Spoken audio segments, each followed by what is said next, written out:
Hello BookTube, hello friends, welcome to Lizzie Faye Loves Books. I'm Elizabeth, and I've got another book haul video for you today. As you know, I have been filming a series of book haul videos because up until a couple of weeks ago, I think I had only done one book haul video for the whole year. Meanwhile, I've still been collecting books, and I've divided them into genres and categories, and I'm just filming them systematically as I am putting them away, doing a little bit of shelf reorganization, weeding out a few, excuse that noise, and I got a new bookshelf, and so I'm filming a larger video of kind of the whole process, and that will be coming soon. But meanwhile, I am getting these books shown to you so that I can put them away.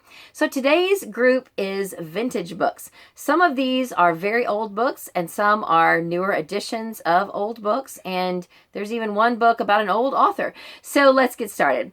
Now, the first two I want to show you are newer editions of old books. And the first one is an author I recognized, and that's what drew my eye to the book, but I had not heard of this particular book. And the author is Harold Bell Wright. He wrote The Shepherd of the Hills. If you've ever been to Branson, Missouri, you probably have seen the signs for, if you haven't, or maybe you've seen the show for Shepherd of the Hills. That is his most famous work. So this one is called That Printer of Udell's, and I don't even know what it's about, but I'm assuming that it's a Christian book based on some stuff that I'm reading on the back cover. But it sounds really good, and the thing that excited me most when I picked this up is that on the back, there's a little picture there of Ronald Reagan and a copy of a letter that he wrote in 1984 to Mrs. Wright, and he refers to her as being the daughter-in-law of Harold Bell Wright. And he goes on to tell her how important Harold Bell Wright's books were to him, especially That Printer of Udell's, and he begins to give his personal testimony. So it's just such a fantastic letter. I was so excited to see it.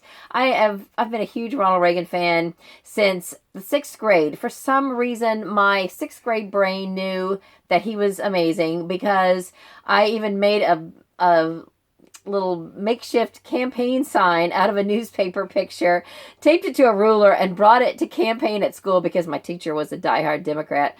That shows you how snarky I was in the 6th grade.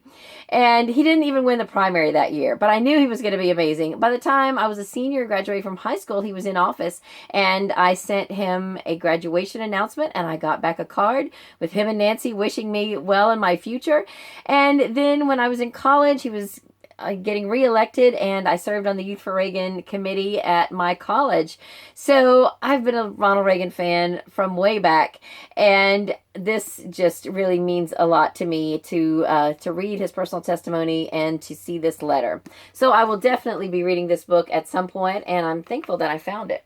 Another book, hold on one second. Another book that I have that is a newer edition of an old book is one that I had not heard of until just a few weeks ago. I believe it was on Tanya, the List Obsessed Readers channel. Now, she hasn't done new videos in quite a while, but I was just, for some reason, I thought about her, and I looked back on her channel to see if she'd done anything recent, and I was just scrolling through her videos, and there was one that caught my eye, and in that video, she mentioned this book, Our Spoons Came from Woolworths by Barbara Commons. And I thought, oh, what a fun title. I'm not only drawn to wordy and fun titles, I'm drawn to titles that have actual place names in the title, like commercial businesses. I've got a whole series of books about Piggly Wiggly. I have several books that have Dairy Queen in the title. You know, I don't know what it is that draws me in like that. So a few weeks later, I saw this on the sale shelves at our library, and I picked it up for 50 cents. So if you know anything about this book, or if you've read it, let me know what you thought of it. And I am just excited to have it because it adds to my collection of books with great titles. Then the next set of 5 books are from the same author. 3 of them are newer edition paperbacks, and 2 of them are hardcover. It's an author I've talked about a lot because she's one of my favorite authors of all time. She is an old Christian author who wrote books back in the early 1900s. She has at least 100 books, maybe more. And so some of the author is Grace Livingston Hill, and I think I almost have all of them now in one way, shape, or form. Most of what I have are these paperbacks, but I do have some hardcover, and I've got 2 new hardcovers, new to me hardcovers that I'll show you in a second. So this is from the 1970s version that were published by Bantam. Bantam didn't publish all 100. They stopped, I think, at 50 something. And this one is Time of the Singing of Birds. And then later, I think maybe in the 90s, Tyndale published 100 of books. They're all numbered, even though they are not series books in that you would need to read one before the other. They are almost all standalones. If you go on the Grace Livingston Hill website, there is some information about a handful of the books where one is a sequel to the other or how one relates to another. But for the most part, all of her books are standalones. So I also picked up Because of Stephen. I got all 3 of these at the used bookstore where I go frequently. Well, maybe once every couple of months. It's in our county, in the large town in our county, and I enjoy going there. And then I got this one, The Big Blue Soldier. So I went there just a few weeks ago to try to sell some books and get some credit, and I did. I took a whole bag of books, and I got, I think, over $25 worth of credit. However, I think this book, because see this little sticker here, it says cash, I had to pay $2.50 cash for that one because you can't use credit on certain books. But I believe these other 2 I was able to use my credit for, which is cool. So then these 2... I think one of them I got at a thrift store. They had several Grace Livingston Hill hardcovers. One I got and I sent to I gave to one of my coworkers because his mother collects hardcover books and she didn't have that particular one. Most of the hardcovers that I have dust jackets, so that's what drew me to this one. This is called The Search. This is not my favorite Grace Livingston Hill dust jacket. I have several that are just really beautiful. This one's okay.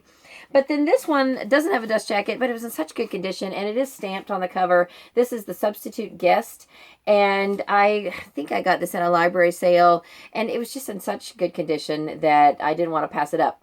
If I find out that my friend's mother doesn't have this one, I may pass it on to her because the shelf where I have my Grace Livingston Hill hardcovers also shares a shelf with my Lucy Maud Montgomery hardcovers, and I don't have any more room on that shelf, so I may share this one too. The next 3 are very old, and I think I got these at library book sales, and these will probably end up on eBay. My husband has an eBay store, so I will probably give him these. Tom Swift. I have never read any Tom Swift. Tom Swift and His Submarine Boat by Victor Appleton. That looks really neat. I love the cover of that one. This is also a great cover. The Little Maid of Ticonderoga by Alice Turner Curtis. I've never heard of that, but that is really a neat cover. And then this one, I've heard of this author, Zane Grey, The Heritage of the Desert. I don't know if I'll read this one, but I do have a Zane Grey book on my shelf that was my dad's. He had 3 Zane Grey books, and they're about this age. And when we were cleaning out my mom's house, my brother and sister and I each agreed to take one. So we each got one, and it's on my shelf up there. Can't really see from here, but it's over there. And at some point, I'll read it. I don't know if I'll read this one, but I'm not opposed to reading Westerns. I read Lonesome Dove. I listened to that on audio a couple years ago, and I loved it. This is a whole set of Westerns right here. These are my husband's. Most of these are Florida Cracker Westerns. Actually, I think they all are Florida Cracker Westerns, and I've read most of those. Those are really good. So, Westerns are great, and I've never read any Louis L'Amour, though. I grew up on a cattle ranch, and so why not read some Westerns? I don't know. I did finally collect all of the Lonesome Dove series. I've got those on my shelf in the living room, but I have not continued on and read the rest of that series.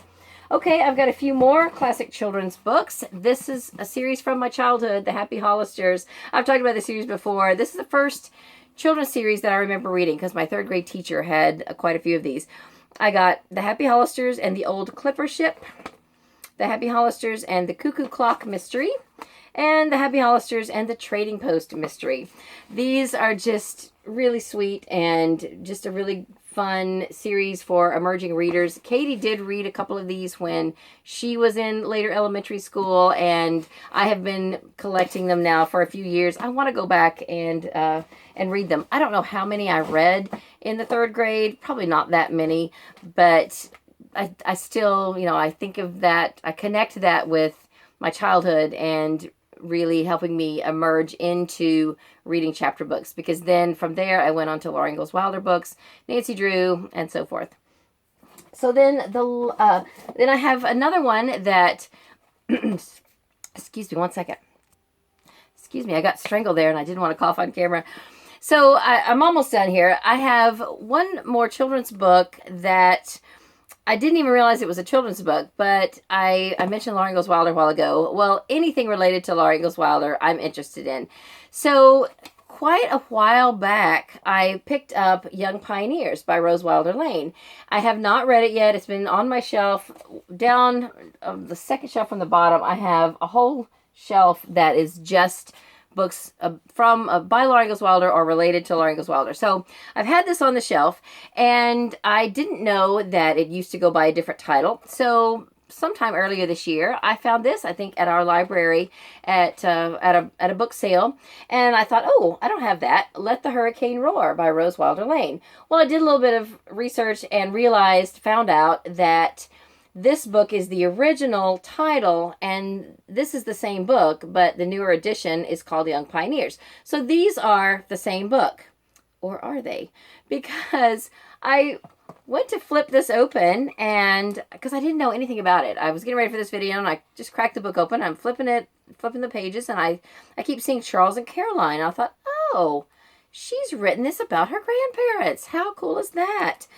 So I thought, wow, and it's definitely, it's large font, small pages, so I think it's definitely geared towards children. So I went to my shelf and I picked up Young Pioneers and I started flipping through it. I didn't see Charles and Caroline name anywhere. I kept seeing David and Molly. Like, David and Molly? This is a different book. So I went and I put them side by side and I opened them up. It is the same book, but they changed the names. Instead of Charles and Caroline, like it is here, in this book, it's David and Molly. I have no idea why they would do that. I don't know, because this is the original. Anyway, for whatever reason, if you ever pick up either of these, just know that they are apparently the same book, but this one, even though it says David and Molly, is really Charles and Caroline. Okay, one more set of books that are all related to Lucy Maud Montgomery. And the reason I say related to, one of them is not by her, it's about her. But I wanted to go ahead and just include it in this video. My most exciting Lucy Maud Montgomery find is one of her books of short stories I found at a library book sale for 25 cents. And I have, ever since I read these, mostly I read these from the library. At the time I read them was the early 2000s, and you could still find them around here and there. I bought a few at used bookstores, and I donated them to our library because our library system didn't have them. Well, then I come to find out that our library system, at least our local library, they don't keep very many things, and so they didn't stay very long, and I was so disappointed. So then I decided I better just collect them and keep them for myself. So I've gotten most of them, and this is one that I didn't have. Against the Odds by Lucy Maud Montgomery. There are quite a few of these books of short stories that were published posthumously. I think Rea, it's R-E-A, Wilmhurst put these together, edited these, and I have almost all of them now. So I was so excited to find this because, I mean, you just don't see these around. It's rare to find any of these. And then in the recent years, they have found some of these people who study Lucy Maud Montgomery, and they have permission from the family to, go through her papers and her writings. Well, they gleaned some more short stories that were not published in any of those from the 90s. And they published a new book, I think just last year, I think it's 2018. And it's selected and edited by Carolyn Strom Collins and Christy Worcester. And I first saw it come up on Hoopla, and I was like, oh, I don't think I've read that. And well, it's because it is a brand new collection. It's called After Many Years, and they are all stories by Lucy Maud Montgomery. I think the majority of these were originally published in periodicals, in church Christian magazines, maybe even Sunday school literature. I don't know. But they are mostly, I believe, children related. I have listened to this on audio because I found it on Hoopla. And I'm going to go back at some point and actually read it with my eyes. But they're just really sweet. Now, you can... Excuse that noise. There are a few of these stories that you recognize similar storylines to some storylines that are in her novels. So, you know, a lot of her writing, there was some crossover, but she was a very prolific author. And if you are a Lucy Maud Montgomery fan, I would definitely recommend picking this up. I ordered this from Amazon and I'm just thrilled to have it. And then one other book that's about her, and it's not an old book, it's new, Maud by Melody J. Fishbane. I have shown this in a video before because I was going to read this summer. I started it and then I decided to put it on the back burner for the summer because I really didn't want to rush through it. And I think it's going to be wonderful. It is the story of the young life of Lucy Maud Montgomery, and I bought this brand new with a Barnes & Noble gift card, so I was excited to have that. So that is it. That is all I have for this video. I am almost out of time on my camera memory, my phone memory. So I'm going to sign off here and I'll be back soon. As soon as I upload and delete this off my camera, then I can film another one. So that's all I have for this video. I hope you're having a great day. Read a good book and God bless you.